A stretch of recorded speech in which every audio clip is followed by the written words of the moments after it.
Hi, my name is Heather Florio, and I am the CEO of Desert Harvest. Thank you for joining us today. We are here with Heather Jeffcoat. She is the owner of Femina PT in Los Angeles, California.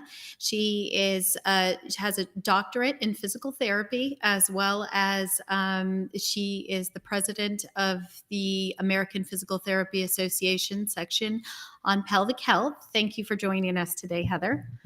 Thanks for having me, Heather. Yeah. So it's always nice when we have two Heathers going on here. It's so easy to remember your name. So as you can see here, we've got Heather's book listed here at the top, Sex Without Pain, and we're going to kind of talk about it a little bit today, and Heather's kind of methodology that she kind of guides you through within this process to help you have sex without pain. So Heather, let's start by talking about, is pain with sex normal? Absolutely not. I think if anyone experiences it more than like a one off because you tried something new, and especially if it's happening repeatedly over time or it is preventing you from being able to have sex because you're having pain with like initial attempts at penetration. You need to explore that further. There's a cause, whether it's like a medical, diagnosis or a musculoskeletal issue. There's something there to be explored and can likely be improved. Okay. And so, what clinical diagnoses can typically benefit from your book in this methodology? Vaginismus, which would be an overactivity or spasm of the vaginal muscle or the muscles that surround the vaginal canal, I should say. Vulvodynia and subtypes like vestibulodynia, those often have an overactive pelvic floor muscle component as well. Endometriosis, interstitial cystitis, or painful bladder syndrome, all of those typically have some overactive or non-relaxing or pelvic floor muscle spasm component to it. And that's really what my book goes into details about, is empowering women and those born with vaginas to be able to self-treat the musculoskeletal component of their pain. But I also really believe in like interdisciplinary care. So I understand there's a need for people, for many folks beyond what's presented in my book, they might need a medication of some sort or a topical that can be prescribed by their physician. They might need a sex therapist to work on restoring their intimacy. Like there are definitely a lot of providers that can be a part of their care team. But my book really simply addresses the musculoskeletal aspects that might contribute within the pelvic floor itself, and also sort of like the bigger picture of like looking at like hip immobility, back immobility, and giving exercises to address that as well. Wonderful. Yeah, that team approach is so critical to success, I feel like, for so many. And we don't always get led in that direction. So it's wonderful that you're leading them down that path. So Thank you. what how does fear play a part in this? You talk in the book about muscle guarding and how that fear component can kind of play into that. Can you talk a little bit more about that? Yeah, exactly. So I think whenever you experience pain with whatever you do, right? Like we can be talking about pain with attempting intercourse and the fear of, oh my gosh, it's going to hurt. How is your body going to sort of guard or clamp down in response to protecting you from experiencing that pain again? Or if you're afraid lifting a box is going to hurt your lower back, like you're going to modify how you do things. Certain muscles will guard in response to that fear of a pain that's expected. So certainly I think with sexual pain, it starts to be called by like maybe some certain like medical providers as a psychologic response, which, I guess it is to some extent, but you can have that response with anything you do, not just sex. And it's not just psychological. Oftentimes there is a physical component that needs to be addressed concurrently in providing the person like a complete level of care for their condition. So with vaginismus, for example, specifically, the classic things that will guard, or anybody that might experience pain with initial penetration, is their like inner thigh muscles, their adductors will start to tense and like close off the area. Their abdominals will grip, their glutes might clench also. But what happens is when all of those muscles start to pre-contract Yeah. before pain has been experienced, or they start to guard, is there is a facilitatory or like a complementary effect in the pelvic floor, where the pelvic floor muscles will also contract because they're facilitated by those muscle groups contracting. So now, if you already have a muscle that's like short or tight or overactive or non-relaxing, and you've already made it shorter and tighter before the penetration has occurred, which is almost like a self-fulfilling prophecy that it will hurt, because now you've added more tightness to a system that's already tight. Yeah. So it's really important to acknowledge and address the fear with whatever means I can in therapy. I'm in PT, and sometimes they do need to incorporate another provider, like a psychotherapist, for example, to address like their overall feelings of fear, or if there have been any traumas, to that those certainly need to be addressed. For me specifically, I really feel that using medical dilators is essential in treating these painful intercourse diagnoses, because Mhm. it really helps your body learn that as it improves and you don't have pain, for example, with like the smallest dilator, and you're moving up to the second dilator in your kit, you can see that growth and that progression. And it really does help reduce the fear, because now your body is Yeah. starting to learn that it doesn't need to expect pain with a certain size at least. And your body can like start to see and feel how it will continue to progress through larger and larger dilator sizes. Dilator sizes.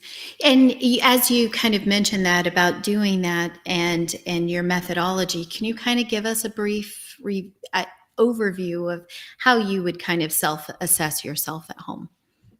Yeah. So first of all, I want people to be familiar with their external anatomy, their vulvar Mhm. anatomy, so that they can identify their parts and feel more comfortable with like using the terminology around describing their parts, because Mhm. that's also very important when you're talking to your provider. Is your pain in your vulva, or is it in your vagina, right? Yeah. And there's going to be a different approach to depending on where your pain is located.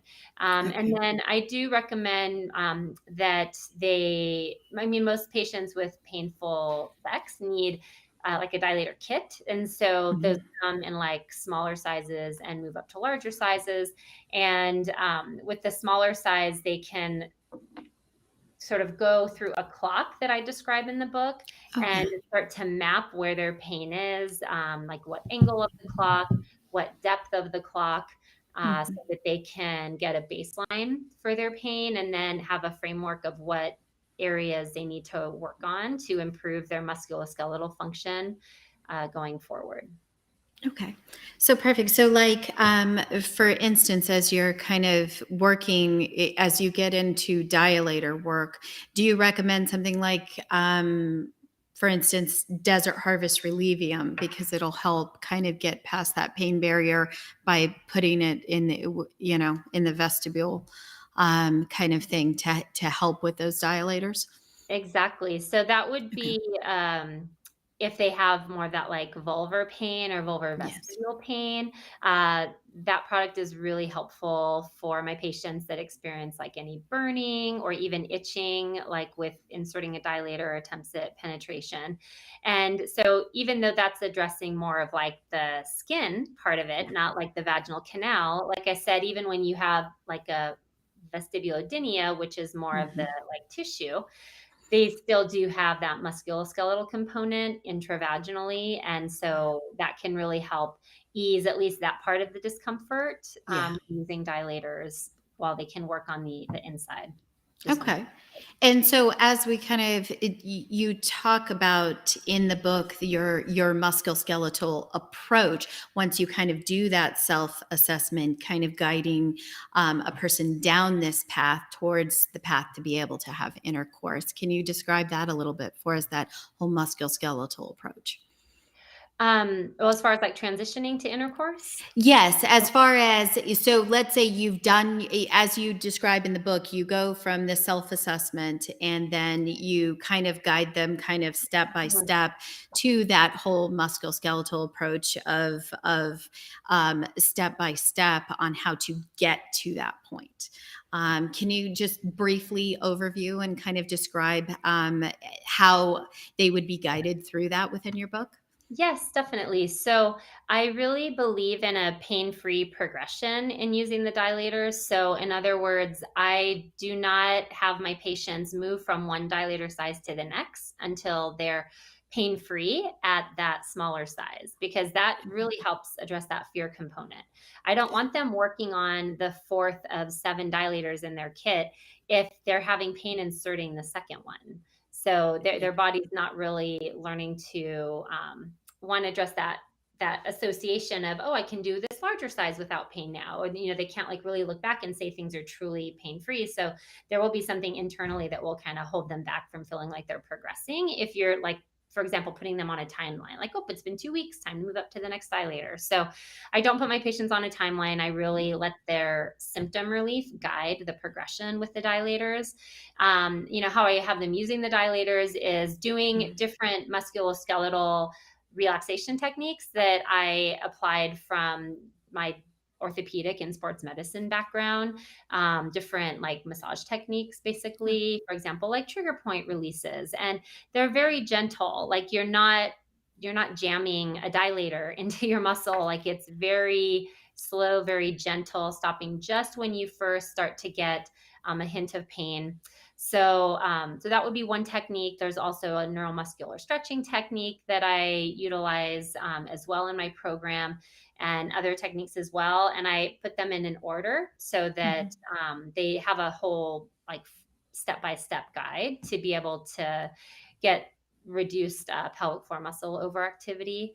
And then there's that ultimate transition to intercourse, which is most of my patients' goals. Although I do see patients that that's not their goal. They just want to be able to put a tampon in without pain, for Yeah. example. So the book also can help with that. But in transitioning, so they have to be pain free with a dilator that's equivalent to the size that they wish to transition to. So if they're partnered, then that would be their goal size, or their favorite vibrator or not, like that might be their goal size. So essentially the vibrator or their partner becomes like the next dilator. And not from a standpoint of doing all the techniques, but just from an insert and hold technique, so that they know that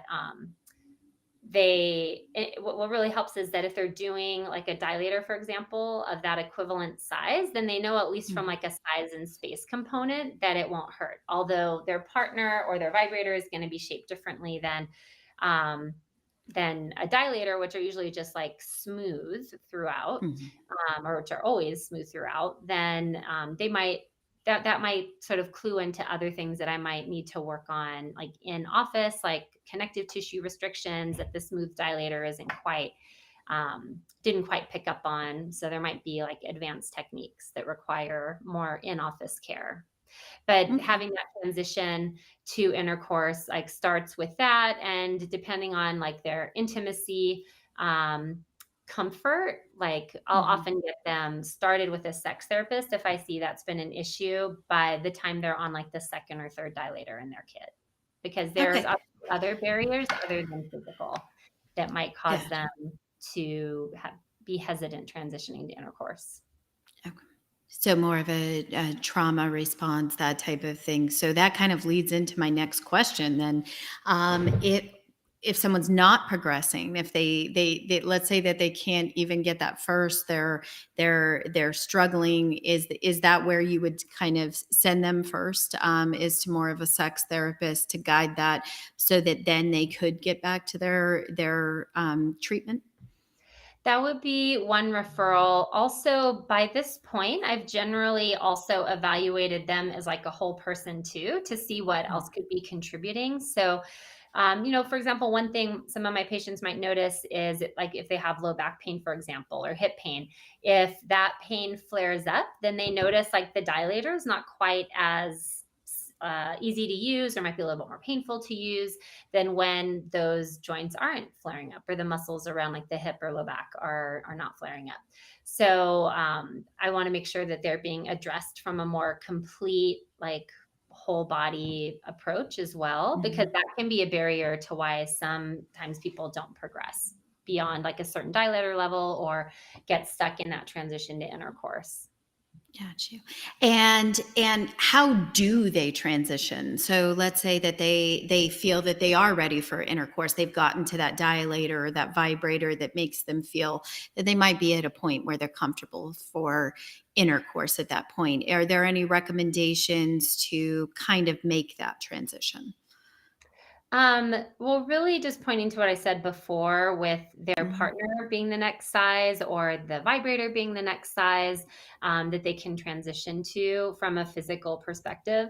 But I also have them use their dilators immediately prior to transitioning, at least at first, so that they can have increased confidence. Like, I just put in this size that's the same size as my partner. This physically shouldn't hurt. So it will help build their confidence. And then over time, I just separate more and more space between when they use the dilators and when they attempt intercourse so that they're not, the dilators eventually don't immediately proceed using, or I'm sorry, attempting intercourse.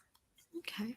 And then, do you have any final tips when they get to that point? I do know that there are some advanced exercises within your book, some other things to guide them along this process. Are there any other recommendations?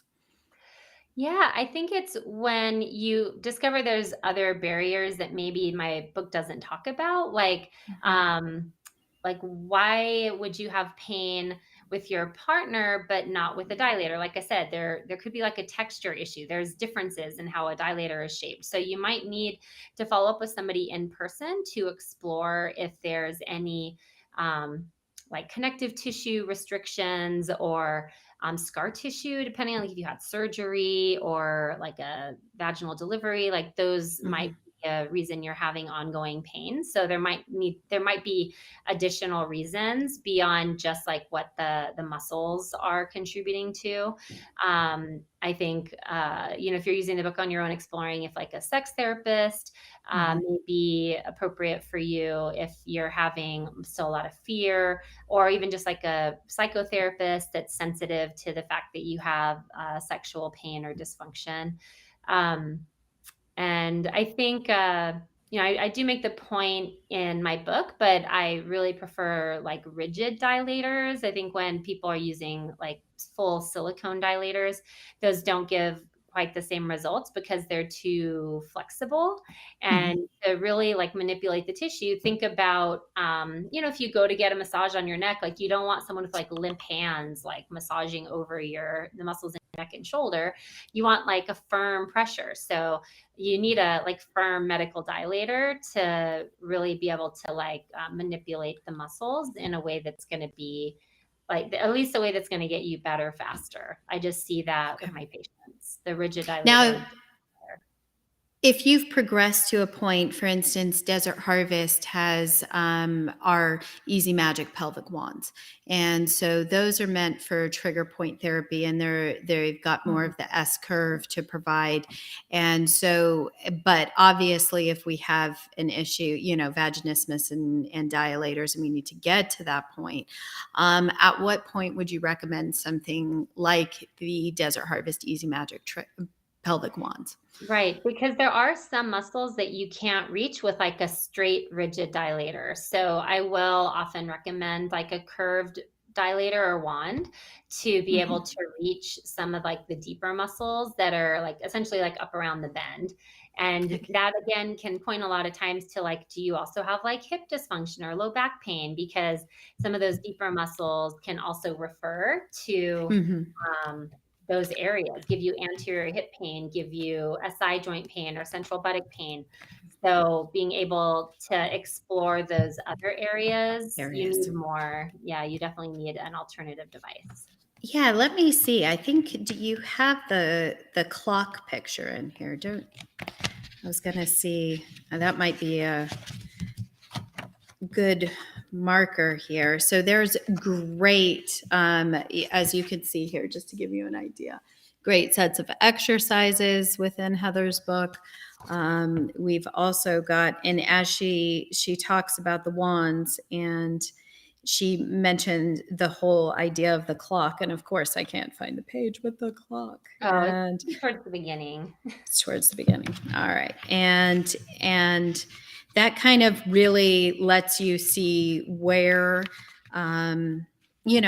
see your vagina in that sense, in that clock sense. And of course I'm not finding it here directly, but it is within this book. Here we go. This is a good, see if I can get close enough where we're sitting here, and you've got the 12, I'm looking at it backwards, of course, 12, 3, 6, and 9, so that you kind of think about your opening in this way, and that kind of gives you a visual, and it's more detailed in here. There are other much even better examples in here that will guide you through that, thinking of it as that clock, as Heather mentioned. So well, at this point, is there any other tips or information that you'd like to add to our listeners, Heather? Really, like, I love emphasizing the fact that sexual pain rarely is just a pelvic floor muscle issue. There's your whole body, like especially between the ribs and the knees, that can contribute. So if you're not being looked at beyond your pelvic floor or ask questions beyond your pelvic floor, and maybe your pelvic floor physical therapist isn't strong in orthopedics as well, but you should incorporate at least like an orthopedic therapist at the same time to help you with your concerns, with your other, like hip or back pain, for example. And if you're choosing to use my book as your sole source of like pelvic floor therapy, because one of the reasons I wrote the book was just to increase like accessibility of it, of these techniques. And in the book, I do recommend that there are orthopedic physical therapists everywhere. There are not pelvic health physical therapists everywhere. So even if you're using the book, you can still get PT from someone that will help to address the more global aspect of things that could be contributing to your pain. Or just Wonderful. Well, at this point, let's see. We can open it up to Q&A. If anybody has any specific questions that they'd like to ask Heather at this point, we can definitely throw that out there. We are in a new program, IE, so we'll see how this works. And if they even, okay, so here we go. So Linda, her first question is, when should you use heat versus cold with the wand? So, one thing with that is it is in part due to preference, because some people don't tolerate one or the other. So, if you're one that you would be open to either, cold is usually more beneficial if you have like a burning complaint, to kind of think of it as like cooling the burn, where heat tends to work better if you have more of like a like achy, bruisey, like dull ache, kind of thing, and not so much with like a burning complaint, because you don't want to add like heat to a something that already feels like it's on fire. So those would be my general recommendations for that. Okay. All right. Perfect. Well, I think that is the only question that has come through. You're welcome to post any other additional questions that you have, and we can, if you're good with that, Heather, I'll just pass them along to you and we can post the answers. If you're watching this after the fact. Wait a second. We've got another one here. I believe, so Erica's asking, I believe I have interstitial cystitis. I get pain with penetration when it hits the bladder. Does your book help with my condition too? Yes. So the additional sort of directions that you would want to treat would be the same technique, but using the wand. Um, be more at like 12, I'm sorry, not 12, at like 11 and 1 o'clock, because I don't specifically talk about interstitial cystitis. However, many patients with IC have painful penetration disorders. So using the wand with the same like trigger point technique that I described at 11 and 1 o'clock, at like about 2 inches depth, 3 inches depth would be an additional thing you could try. Also, the pelvic floor muscles that you're treating towards the top are the same ones that are towards the back for the most part. Think of it as like a U shape that you're treating. So you're hitting different parts along the same muscle, much like you would hit, like if your neck is tight, like you might work on this muscle, this part of the muscle, but you might work on like the midpoint of the muscle, and you might work like closer to the base of the skull as well. So yeah, it does help with that, and those would be the modifications for you. Well, and then like I know ONUT has the product that can prevent penetration from going too far, which is another product that's out there, that's an Yeah, option. and that's helpful when you are more experiencing pain with deep penetration, which also might be due to trigger points, but also could be due to things like endometriosis and things like that. And then we have Debbie here. She is a breast cancer survivor.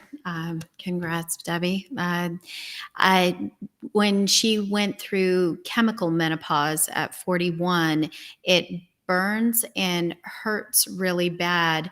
No lubrication seems to work. I guess I can answer this question. What seems to work? Recommend. So for Desert Harvest, one of the most important things when choosing a sexual lubricant are two things. One is pH. You want it to be as the vagina itself is considered acidic, so it runs around a 4.5 to a 5. And so you want your lubricant to mimic that, such as Desert Harvest Aloe Glide.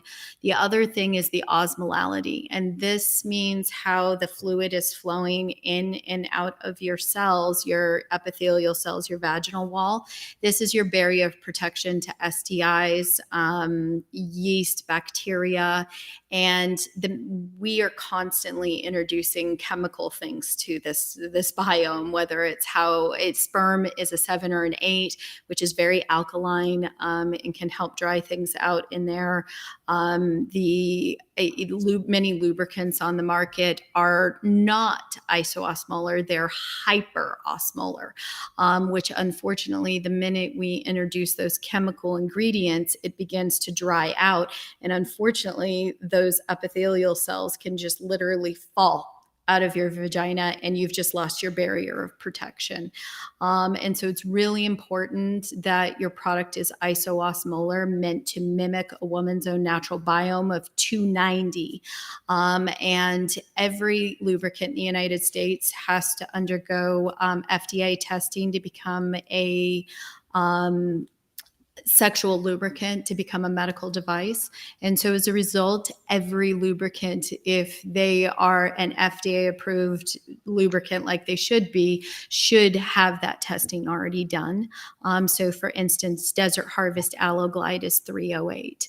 And realize that when your biome is off, your pH is off, you might have some micro tears, other things like that. Anything you introduce into that area might slightly burn until you start to rebalance your pH, rebalance your biome, and get your tissues healthy again. And so just realize that when you're searching for a lubricant ultimately, and trying to find something that works best with your biome. But with Desert Harvest, the great thing about that is the aloe vera is meant to act as a carrier, and help you push your own natural moisture up while also providing you moisture. So it's therapeutic. It's helping you with making your own moisture, being anti-inflammatory and analgesic at the same time. And so that is kind of the critical pieces when searching for a lubricant. I don't know if you want to add to that at all, Heather, but Well, I do want to add that this brings up a great point that I do try to talk with my breast cancer surgeons about, is talking to their patients about the sexual side effects. after having breast cancer, because that's something that a lot of my patients didn't realize was going to happen to them. They didn't have radiation to their pelvic region, right? They had it to their breast, and they're just not for that chemical menopause, that loss of estrogen all of a sudden, and prepped for the tissue changes that happen when you go through menopause, especially at a younger age. So I just wanted to say that because it definitely needs to be more of a part of a conversation. And Debbie, you sharing your story really highlights that. And I hear that story a lot. So thank you for asking your question. Yes, very much so. It needs a, we're constantly working with radiation therapists and other oncologists to make that part of the conversation for any breast cancer patient because it is so critical. One of our last questions, it looks like, sorry Heather, this one I'll answer this a No, it's little fine. quicker. Is what is the difference between aloe vera gelée and aloe glide as far as usage, and could the Relivium also help from damage from lichen sclerosis? So the difference between the glide and the gelée is really the slipperiness. The glide is the gelée at its base. They're both 100% natural. They're also both pH balanced, isoosmolar, but the glide is meant to function as a lubricant. So it has two additional plant botanicals added to it to give it that slippery consistency, whereas the gelée is going to be a little bit thicker. Imagine what you would typically put on a sunburn, but much more concentrated and all natural. So it's going to have that thicker kind of feel. A lot of people like this more when you're putting it on the vulva, because the exterior area is definitely putting something that's a little bit thinner, like a lubricant. They feel much more with the thickness of the gelée, as well as the gelée is great because you can actually refrigerate it. And so you can actually get that cooling effect. We have many people, interstitial cystitis patients that will actually take it with them every time they go to the bathroom. They'll take it out of their fridge and carry it with them to the bathroom just for that cooling effect. Whereas the Relivium is going to be for your more serious pain. We do have some case study research with lichen sclerosis and lichen planus, specifically with the Relivium, because it's therapeutic levels. It was developed for radiation dermatitis for cancer patients undergoing radiation treatments. And we found afterwards that it started being used by our urogynes and gynes for being recommended for lichen sclerosis and lichen planus. So we did a little bit more research, but just realized that this has 4% lidocaine in it. So it can't be used as often as, let's say, the gelée or the glide that can be used as often as you'd like. And so this is for your more serious pain and more therapeutic levels of a whole host of plant botanicals besides just our concentrated aloe vera. So all right. And then one last question is do you know what size pelvic wand to buy? So we do have two sizes, and Heather might be able to go into this. We have our Easy Magic and our Easy Magic XL. And the Easy Magic XL is just a little bit longer. So this is for, let's say that you're pregnant and you need to reach a little bit further, or you're a man and you need to reach behind a little bit more. So in these cases, this just gives you a little bit, the XL gives you a little bit more extension, so that depending on how you're going to use it, and Heather might be able to detail that use for you a little bit better. No, you said it perfectly, Heather. Yeah, Okay. yeah, as far as the wand, yeah, the shorter one is very hard for my pregnant patients, especially. So yeah, that would be that. From a traditional dilator perspective, which we're not really usually calling wands, we're calling the curved devices wands and the straight devices dilators. Most patients will need a full kit because they'll want to see that pain-free progression from a smaller size to a larger size. So in that one, we're talking more about girth, not so much length. Although depending on the brand you use, sometimes the smaller ones, or the narrower ones are shorter, and then as they get thicker, they get taller. But other brands, the length is always the same, just the girth increases. Yeah, like a lot of the times we recommend the sole source dilators, which Right, I and know. those are all the same length. Yeah, I like Yeah, those as well. yeah, they work great. And our customers seem to be very happy when they buy the sole source dilators. So Yeah, definitely. and made in the Okay. USA. Yes. Yes, yes, yes. All right. Well, perfect. I think we've gone through all of the questions. Thank you so much, Heather, for joining us. If we do pop up with any other questions, I will shoot them off to Heather and we can definitely post some answers here. So definitely post them up if you do come up with any more questions. And thank you, Heather. I know this is really helpful for our audience and is going to make a big difference. Thank you, Heather. Thanks, everyone. Take care.